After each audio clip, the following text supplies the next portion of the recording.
आज देखिए सबसे पहले बात करेंगे राजधानी में बदलते मौसम की। पहाड़ों पर एक बार फिर से बर्फबारी ने मैदानी इलाकों में गुलाबी ठंड की एंट्री वापस करा दिया। सुबह से दिल्ली एनसीआर के कई इलाकों में हल्की बारिश हुई, जिससे दिल्ली में सुबह की शुरुआत हल्की ठंड के साथ हुई। और देखिए फरवरी का जो आधा महीना है वो बीते बीते आमतौर पर दिन में गर्माहट बढ़ने लगती है, लेकिन इस हल्की बारिश ने तापमान को थाम लिया। ठंडी हवाओं और बादलों की मौजूदगी में मौसम को खुशनुमा बना दिया है। मौसम विभाग के मुताबिक पहाड़ी इलाकों में बर्फबारी और पश्चिमी विक्षोभ के असर से मैदानी क्षेत्रों में यह बदलाव देखने को मिल रहा है। आने वाले दिनों में तापमान में हल्का उतार चढ़ाव जारी रह सकता है। मैदानी इलाकों में बारिश है तो पहाड़ों पर बर्फ से ढकी वादियों में रोमांच और देशभक्ति का संगम भी देखने को मिल रहा है। केवल उत्तराखंड ही नहीं बल्कि जम्मू कश्मीर की खूबसूरत वादियां भी इन दिनों स्नो स्पोर्ट्स के रंग में रंगी हैं। गुलमर्ग गुरेज की वादियां इन दिनों पर्यटकों और स्थानीय युवाओं से गुलजार हैं। पर्यटन को बढ़ावा देने के मकसद से यहां स्नो स्पोर्ट्स फेस्टिवल का आयोजन किया गया। बर्फ से ढकी ढलानों पर स्कीइंग और अन्य खेलों में स्थानीय और सैलानी ने बढ़ चढ़कर हिस्सा लिया, यानी पहाड़ों पर रोमांच, उत्साह और प्राकृतिक सौंदर्य का अद्भुत संगम देखने को मिल रहा है।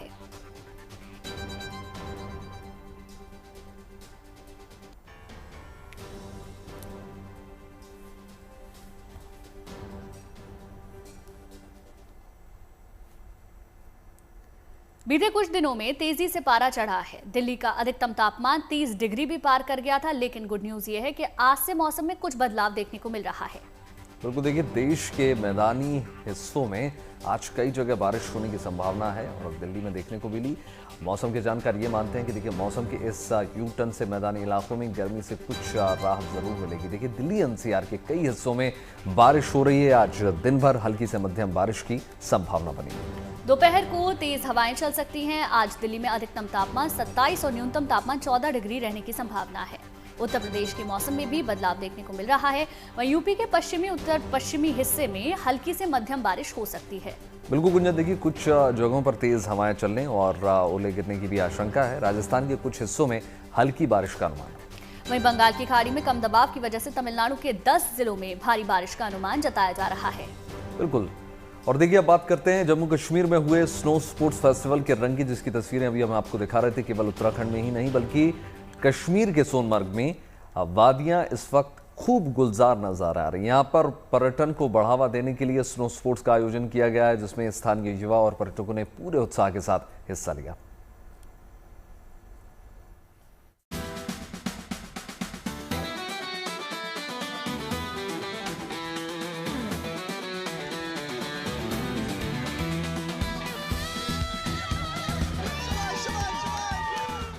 शानदार मौसम, बेहतरीन नजारा, जमीन पर बर्फ की चादर और खिलाड़ियों का उत्साह। ये मनमोहक दृश्य जम्मू कश्मीर के सोनमर्ग का है, जहां बर्फ की सफेद चादर से ढके मैदान रंगारंग खेल परिसर में तब्दील कर दिया गया, जिससे खिलाड़ियों और दर्शकों में जबरदस्त उत्साह भी दिखाई दिया। पिछले दिनों हुई अच्छी बर्फबारी से सोनमर्ग की वादियां गुलजार हैं और हर साल की तरह इस साल भी स्नो स्पोर्ट्स फेस्टिवल का आयोजन किया गया है। इसमें क्रिकेट से लेकर कबड्डी तक कुल 7 खेल शामिल किए गए, जिसमें घाटी के युवाओं ने बढ़ चढ़कर अपनी भागीदारी दी और बर्फ के बीच खूब आनंद भी लिया। विंटर गेम्स देश भर के एथलीट्स को जमीनी स्तर पर अपनी प्रतिभा दिखाने और निखारने का मौका देता आया है। इसलिए इस खास आयोजन में फुटबॉल, क्रिकेट, वॉलीबॉल, स्नो शू, रस्साकशी, खो खो और कबड्डी जैसे खेल शामिल थे। दोनों तरफ बर्फ के पहाड़ और बीच में साफ सड़क और सड़क पर हाथ में तिरंगा थामे लोग और खिलाड़ी। ये दौड़ शहीदों को सम्मान देने के लिए आयोजित की गई। इस मैराथन में शामिल होने के लिए देश के कोने कोने से एथलीट और खेल प्रेमी पहुंचे, जिन्हें स्थानीय लोगों का भरपूर साथ और सहयोग मिला। सर, जब आपके हाथ में ये तिरंगा है ना, देखिए हमारे फौजी सियाचिन की उस माइनस टेम्परेचर में हमारी रक्षा और सुरक्षा करते हैं। हमें इस मैराथन में 5 किलोमीटर का मैराथन है, जहाँ इतनी अच्छी धूप झलक रही है, हमें वो एहसास दिलाती कि हमारे फौजी जो हैं हमारे लिए सियाचिन की उस ठंड में हमारी रक्षा और सुरक्षा करते हैं, देश के लिए अपनी जान निछावर करते हैं।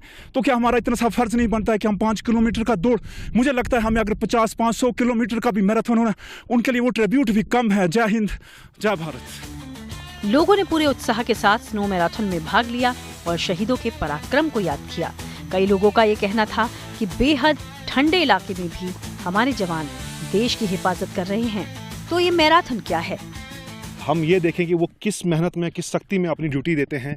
हम ये छोटा सा 5 किलोमीटर का रन कर रहे हैं, हमें इसमें समझ आ रही है कितनी मुशक्क़त करनी पड़ती है, कितनी मेहनत करनी पड़ती है, कितना तकलीफ़ें झेलनी पड़ती हैं। हमें बहुत खुशी हो रही है कि हमने एक छोटा सा ट्रिब्यूट उन शहीदों के नाम ये ट्रिब्यूट किया है। एक जुनून है, एक भारत माता के लिए, अपने देश के लिए। आज कोई फर्स्ट नहीं है, कोई सेकंड नहीं है, थर्ड नहीं है, बस भागना है और एक अपनी एक श्रद्धांजलि है, ट्रिब्यूट है हमारे मार्टर्स के लिए, हमारे शहीदों के लिए जिन्होंने देश के लिए कुर्बानी की। 5 किलोमीटर की छोड़ो, 50 किलोमीटर की भी होती तो भी हम भागते, चल के जाते, जैसे भी जाते, लेकिन देश के लिए सब कुछ कुर्बान है। हमारा हर दिन जो है देश के लिए है। ये आयोजन ऑपरेशन सद्भावना के तहत किया गया। सेना और प्रशासन का मानना है कि इस तरह के आयोजनों से स्थानीय लोगों का जुड़ाव बढ़ता है और इलाके के विकास को बढ़ावा भी मिलता है। Bureau report, good news today.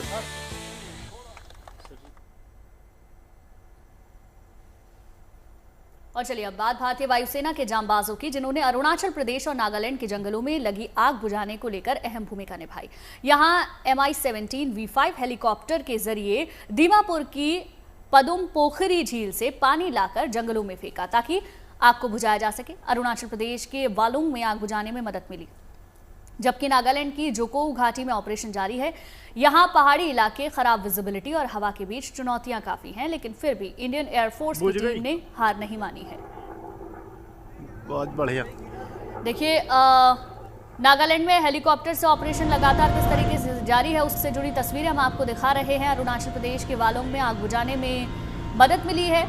जोकोई घाटी में ऑपरेशन लगातार जारी है, जिसकी तस्वीर भी हम आपको दिखा रहे हैं। पहाड़ी इलाकों में खराब विजिबिलिटी की वजह से काफी चुनौतियों का सामना करना पड़ता है, लेकिन इन सबके बीच में इंडियन एयरफोर्स की टीम लगातार काम कर रही है और लगातार आग बुझाने का काम जारी है। तो देखिए, तस्वीरें भी हम आपको दिखा रहे हैं। भारतीय वायुसेना के जांबाजों की एक और अहम भूमिका सामने आई है, जिसमें अरुणाचल प्रदेश और नागालैंड के जंगलों में जिस तरीके से आग लगी, उस सब के बीच में MI-17 V5 हेलीकॉप्टर अलग अलग इलाकों में पहुंचा, जहां आग बुझाने का काम किया गया और कोशिश अभी लगातार जारी है। हालांकि विजिबिलिटी काफी कम रहने की वजह से लोगों को वहां जो जवान मौजूद हैं उनको मुश्किलों का सामना करना पड़ रहा है।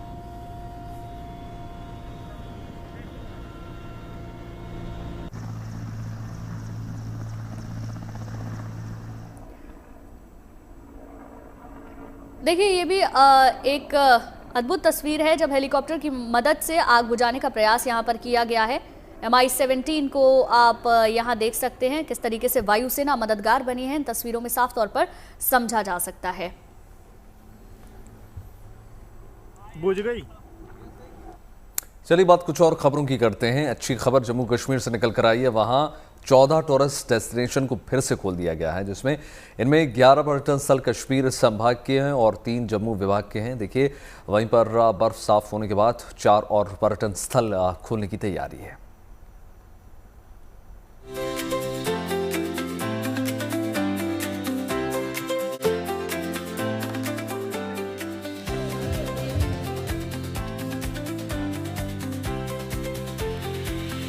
धरती का स्वर्ग कहा जाने वाला कश्मीर अपनी इन्हीं खूबसूरत वादियों के लिए देश ही नहीं, दुनिया भर में मशहूर है।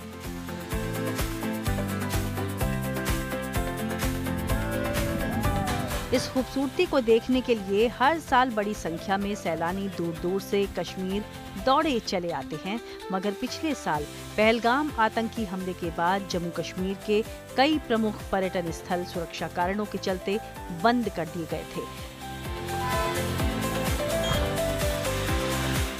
मगर अब सैलानियों और पर्यटन कारोबार से जुड़े लोगों के लिए एक खुशखबरी आई है।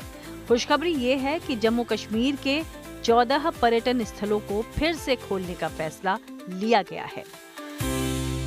सुरक्षा जायजे के बाद जम्मू कश्मीर सरकार ने फैसला किया है कि कश्मीर के और 11 पर्यटन स्थलों को और जम्मू के 3 पर्यटन स्थलों को पर्यटकों के लिए अब खुला छोड़ दिया जा रहा है। इससे पर्यटन को भी बढ़ावा मिलेगा और खास तौर से पर्यटन से जुड़े लोगों को बड़ी राहत मिलेगी। जिन पर्यटन स्थलों को खोलने का फैसला लिया गया है, उनकी जानकारी जम्मू कश्मीर के उपराज्यपाल मनोज सिन्हा ने सोशल मीडिया एक्स पर दी। जिसके अनुसार कश्मीर डिवीजन के 11 पर्यटन स्थल शामिल हैं। इनमें कोकरनाग में यूसमर्ग, दूध पथरी, दांडीपुरा पार्क, शोपियान में पीर की गली, दुबजान और पदपावन, श्रीनगर में Astanpora, tulip garden, Thajwas glacier, Ganderbal में हंग पार्क और बारामूला में बुलर और वाटलाब शामिल हैं।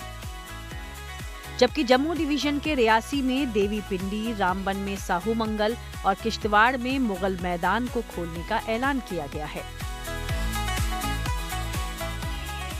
उपराज्यपाल के इस ऐलान से पर्यटन कारोबार से जुड़े लोगों ने राहत की सांस ली है, क्योंकि पहलगाम की घटना के बाद से राज्य के पर्यटन कारोबार पर इसका काफी असर देखने को मिला था। लेकिन अब पर्यटन कारोबारियों को उम्मीद है कि जल्द ही खोले गए पर्यटन स्थल फिर से सैलानियों से गुलजार हो उठेंगे। जम्मू कश्मीर की अर्थव्यवस्था में टूरिज्म सेक्टर का बड़ा योगदान रहा है। यही वजह है कि सैलानियों को लुभाने के लिए इन दिनों जम्मू कश्मीर में तरह तरह के गेम्स आयोजित किए जा रहे हैं, जिसकी एक तस्वीर सोनमर्ग से सामने आई। यहाँ स्नो स्पोर्ट्स फेस्टिवल का आयोजन किया गया, जिसमें football, cricket, volleyball, tug of war, kho kho और कबड्डी जैसे गेम्स आयोजित किए जा रहे हैं। श्रीनगर से अशरफ वानी के साथ bureau report, good news today. Cricket के मैदान पर चौके छक्के लगाने वाले किंग कोहली और बॉलीवुड क्वीन अनुष्का शर्मा एक बार फिर भक्ति के रंग में रंगे नजर आए। अपने बेटे अकाय के जन्मदिन के ठीक बाद प्रेमानंद महाराज के प्रवचन सुनने के बाद विराट और अनुष्का ने उनसे आशीर्वाद लिया। इसके बाद उन्होंने आश्रम में शांति से कुछ समय बिताया। इस दौरान विराट कोहली के लिए भक्तों में एक अलग ही उत्साह देखने को मिला। विराट कोहली की एक झलक पाने के लिए भीड़ जुट गई। पिछले 3 सालों में ये चौथा मौका है जब विराट और अनुष्का महाराज जी के चरणों में बैठे नजर आए। प्रेमानंद महाराज का आशीर्वाद पाने के बाद विराट और अनुष्का मुंबई के लिए रवाना हो गए, लेकिन उनकी सादगी की ये तस्वीरें सोशल मीडिया पर वायरल हो चुकी हैं।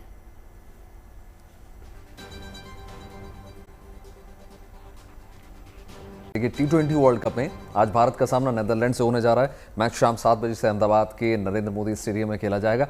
यूं तो टीम इंडिया पहले ही सुपर 8 में पहुंच चुकी है, लेकिन अगले राउंड से पहले टीम इंडिया अपने बेंच स्ट्रेंथ पर भी परखना उसको चाहिए। खबर यह है कि आज जसप्रीत बुमराह को आराम दिया जा सकता है।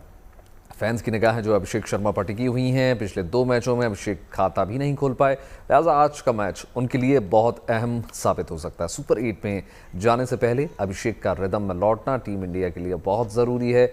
आमने सामने की अगर हम बात करें तो दोनों टीमों के बीच 2022 के वर्ल्ड कप के मुकाबला हुआ था, जिसमें भारत ने नीदरलैंड्स को 56 रनों से हरा दिया था। ज़ाहिर तौर पर आज का मैच एक प्रैक्टिस के तौर पर ज़रूर देखा जा सकता है, जिसमें जो महत्वपूर्ण खिलाड़ी हैं उनको आराम दिया जा सकता है। और अभिषेक शर्मा का अगर रिदम लौट आता है तो ये सुपर स्टेज 8 के लिए बहुत अच्छा रहेगा। देखिए, टीम इंडिया ने बीती शाम अहमदाबाद में जमकर प्रैक्टिस की। टीम इंडिया के बैटिंग कोच सितांशु कोटक का मानना है कि टीम इंडिया एक यूनिट के तौर पर खेल रही है और कंडीशन के मुताबिक खुद को ढाल रही है। इसके अच्छे नतीजे भी सामने आ रहे हैं। देखिए, टीम जीत रही है, ऑब्वियसली वो खाली बैटिंग की वजह से जीतेगी ऐसा तो होगा नहीं, ना ही खाली बॉलिंग, फील्डिंग भी इतना इंपॉर्टेंट है। I think as a team जो हम खेल रहे हैं और players reacting to the situation what team requires, for us that is the most important rather than batting, bowling और fielding. And touchwood so far we are all the players are reacting well, reacting to plans, reacting to situation and reacting to the conditions we get. So वही positive है और हम लोग वही करने की कोशिश करेंगे। तो देखिए, स्टैट्स आंकड़ों की बात करें तो डिफेंडिंग चैंपियन इस बार फेवरेट है। 3 मैच में से 3 हम जीत चुके हैं। साथ ही साथ टीम इंडिया ने अपना दबदबा कायम बनाया हुआ है, लेकिन एक्शन के बीच जब भी फुर्सत मिलती है ब्लू ब्रिगेड मौज मस्ती का कोई मौका नहीं छोड़ती।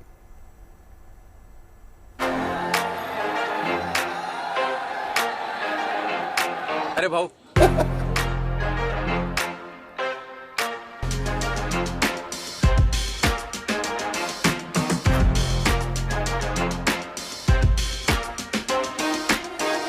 भैया बैट्समैन तो बोल देते, बैटमैन बोल।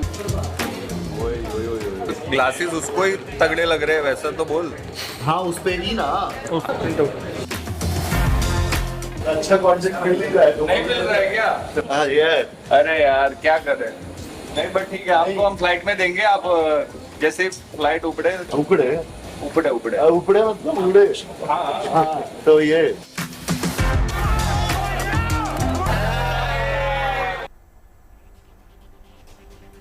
चलिए अब बात टीम इंडिया के उन सितारों की कर लेते हैं जो टूर्नामेंट में धमाल मचा रहे हैं। ईशान किशन ने अब तक टीम इंडिया के लिए सबसे ज्यादा 158 रन बनाए। 15 रन और बनाते ही ईशान टूर्नामेंट में सबसे ज्यादा रन बनाने वाले बल्लेबाज बन जाएंगे। अभिषेक शर्मा भी आज जरूर रंग जमाना चाहेंगे। वहीं गेंदबाजी में वरुण चक्रवर्ती 6 विकेट चटका चुके हैं, आज भी उन पर नजरें रहेंगी।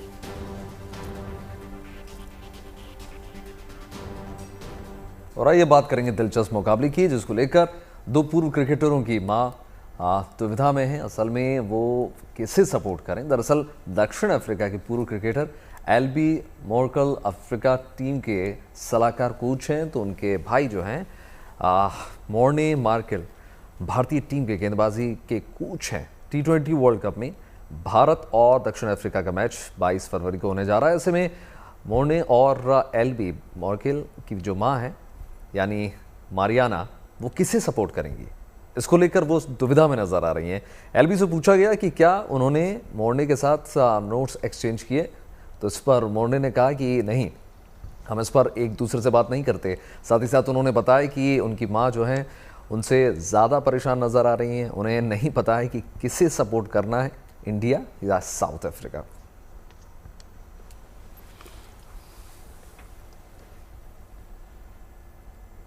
चलिए अब बात कर लेते हैं आज के मुकाबलों की। आज का पहला मैच दिल्ली में दक्षिण अफ्रीका और यूएई के बीच सुबह 11 बजे होगा। वहीं दिन का दूसरा मुकाबला कोलंबो में दोपहर 3 बजे पाकिस्तान और नामीबिया के बीच होगा। ये मैच पाकिस्तान के लिए काफी अहम रहने वाला है। पाकिस्तान को सुपर 8 में पहुंचने के लिए हर हाल में नामीबिया को हराना ही होगा।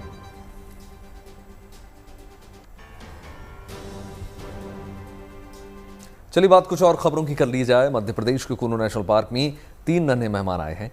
यहाँ पर मादा चीता गामिनी ने 3 शावकों को जन्म दिया। केंद्रीय पर्यावरण मंत्री यानी भूपेंद्र यादव ने इसकी जानकारी दी। मादा चीता गामिनी दक्षिण अफ्रीका से लाई गई। इस तरह का कूनों में शावकों की संख्या अब 27 हो चुकी है, जबकि कूनों में कुल चीते 35 और गांधीनगर सहित भारत में चीते 38 हो चुके हैं। अच्छी खबर है ये।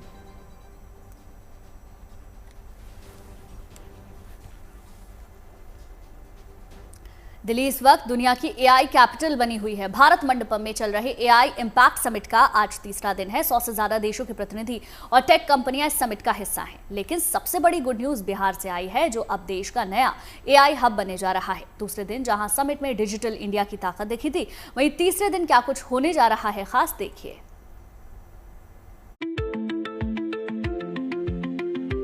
बढ़ती तकनीक और बदलता भारत।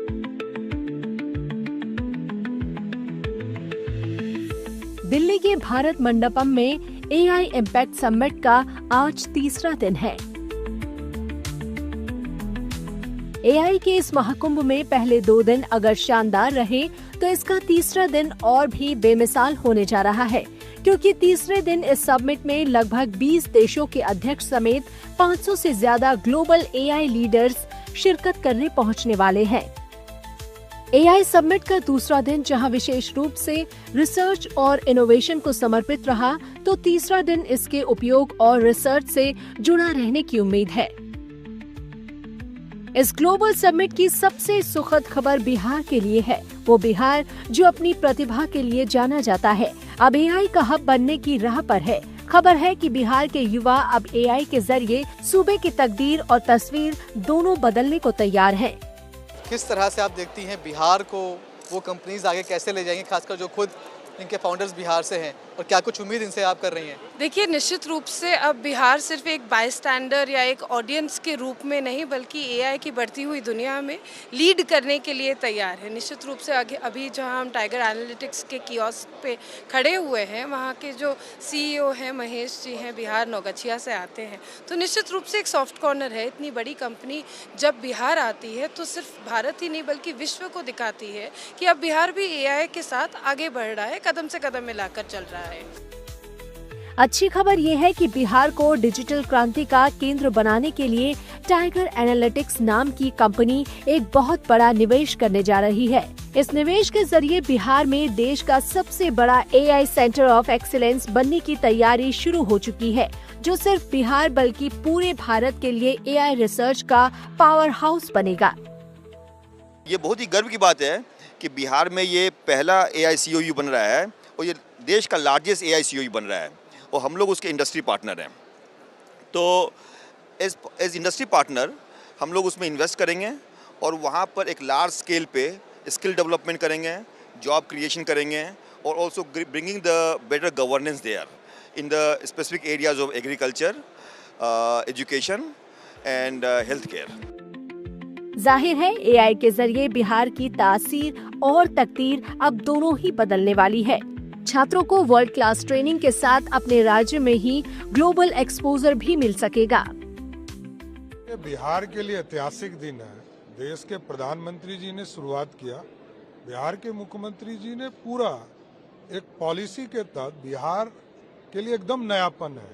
बिहार में JCC की पॉलिसी, सेमीकंडक्टर की पॉलिसी आदरणीय मुख्यमंत्री नीतीश कुमार जी ने बनाया और इस पॉलिसी के तहत बिहार जो आएंगे उनके लिए एकदम नया जगह है और नए तरीके से हम पूरी तरह बिहार के लोग फैसिलिटेट नहीं करेंगे, उनको सहयोग करके बिहार में सारी इंडस्ट्री आए, ये हम लोग आग्रह करना भी चाहते हैं सभी लोगों से। AI समिट के माध्यम से बिहार विकसित भारत में विकसित बिहार का सहयोग देना चाहते हैं। शिखर सम्मेलन की दूसरे दिन की ये भीड़ गवाह है कि भारत तकनीक की दौड़ में पीछे नहीं रहने वाला और बिहार का ये नया अवतार इस डिजिटल सफर का सबसे महत्वपूर्ण अध्याय साबित होगा। AI में इन्वेस्ट करेंगे और AI के जरिए अब बिहार को नया बिहार बनाने की एक नई कोशिश होगी। कैमरामैन शैलेंद्र के साथ Manish Chaurasia, good news today, Delhi.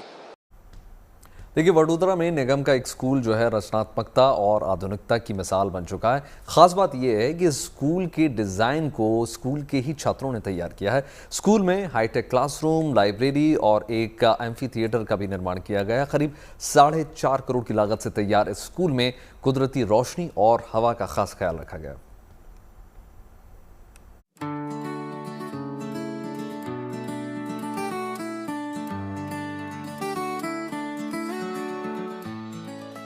Modern design वाले आधुनिक क्लासरूम, चारों तरफ हरे भरे पेड़ों से घिरी इमारत और कुदरती रोशनी से रोशन हर कमरा।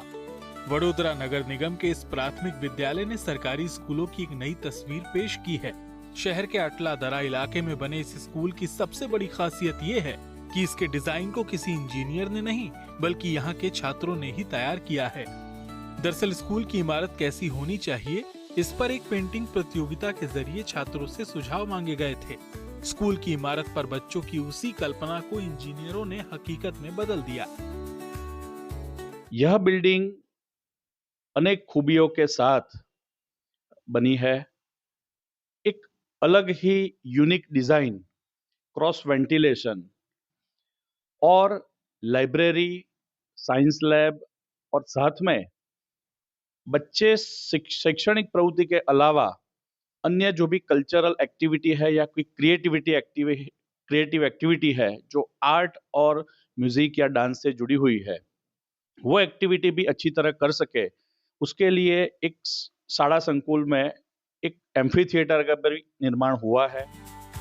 इस इमारत में 7 हाईटेक क्लासरूम, लाइब्रेरी और एक विशाल एम्फी थिएटर मौजूद है। इमारत के डिजाइन में सूरज की रोशनी और हवा का खास ख्याल रखा गया है।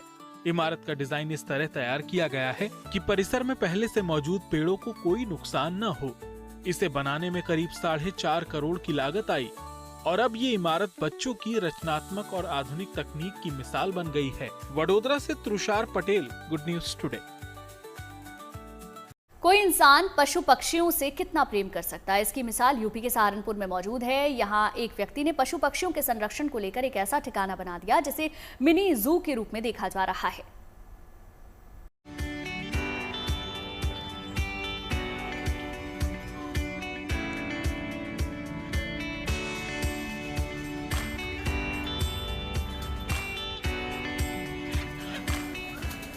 तरह तरह के पशु पक्षियों का ये अपनी तरह का एक निराला संसार है। यहाँ खरगोश, बिल्लियां, मुर्गे मुर्गियां, कबूतर, गाय से लेकर मछलियों समेत अलग अलग पशु पक्षियों का पूरा परिवार बसता है। यूपी के सहारनपुर के 70 साल के राजेंद्र अटल ने पशु पक्षियों के प्रति प्रेम के चलते उनकी एक अलग ही दुनिया यहाँ बसा दी है, जिन्हें ये अपने हाथों से खिलाते हैं, उसके बाद ही खुद खाते हैं। राजेंद्र अटल को राजाजी नेशनल पार्क में घूमते समय इस तरह का एक मिनी जू को बनाने का ख्याल आया। दरअसल उन्होंने देखा कि कई जीव संरक्षण के अभाव में अपनी जान गंवा देते हैं। तभी से उन्होंने ठान लिया कि जितना संभव हो सके वो उन्हें बचाकर उनका पालन पोषण करेंगे। साथ ही सहारनपुर में एक ऐसी जगह भी लोगों को देखने के लिए मिलेगी जहां उन्हें अच्छा महसूस हो सके। सहारनपुर में कोई भी घूमने की जगह नहीं है, ऐसा सब लोग बोलते आए हैं।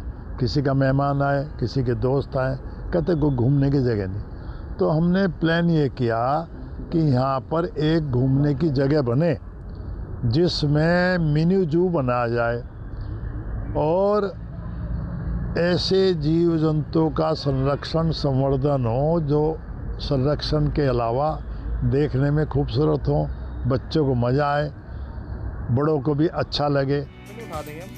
राजेंद्र अटल पिछले 25 से 30 साल से इस काम में जुटे हुए हैं। इनका मानना है कि पर्यावरण संरक्षण के साथ ही जीव जंतुओं का संरक्षण भी बेहद जरूरी है, इसलिए ये पशु पक्षियों की सेवा में जुटे रहते हैं। उनके इस मिनी जू में अलग अलग रंगों के कबूतर हैं। मोर की तरह पंख फैलाकर नाचने वाले से लेकर सिर पर चोटी और पैरों में पंखों वाले कबूतर हैं। देसी और पर्शियन बिल्लियां, विदेशी नस्ल की मुर्गियां, 18 साल तक की उम्र वाले मुर्गे, 4 से 5 फीट लंबी पूंछ वाला विशेष मुर्गा, टर्की, खरगोश, तीतर और जापानी बटेर भी यहाँ है। यहाँ पर पालने वाली बिल्लियाँ, पर्शियन बिल्ली, हिंदुस्तानी बिल्ली, पर्शियन बिल्लियाँ, उनका एक संग्रह खूबसूरत बिल्लियों का किया है।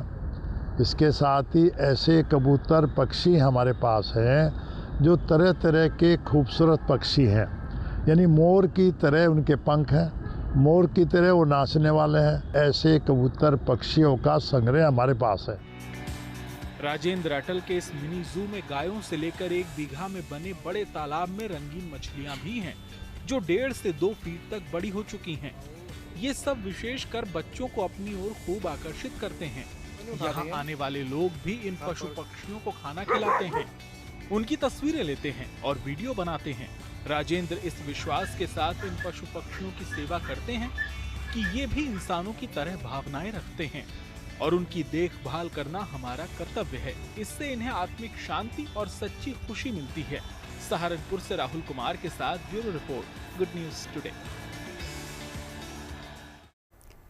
दिल्ली में इंस्ट्रू मेलोडीज का आयोजन किया गया, जहां कलाकारों ने अलग अलग वाद्य यंत्रों पर प्रस्तुति दी। इस कार्यक्रम का आयोजन melodious 3rd edition instru melodies theme पर किया गया। इस म्यूजिकल प्रेजेंटेशन ने श्रोताओं का मन मोह लिया।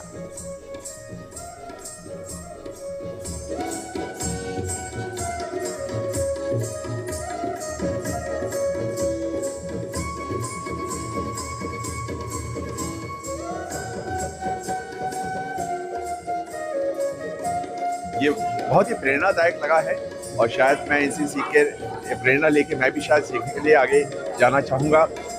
ये लोग बहुत ही अच्छा काम कर रहे हैं, ना सिर्फ अपने लिए एंटरटेनमेंट है ये, लेकिन बहुत सारे लोगों को प्रोत्साहित कर रहे हैं। बहुत ही अच्छा लगा। मैं दोबारा इसको अटेंड करना चाहूँगी, बार अटेंड करना चाहूँगी। फर्स्ट टाइम मैंने बीट बॉक्सिंग सुना यहाँ पे लाइव, तो मुझे सबसे अच्छा वो लगा।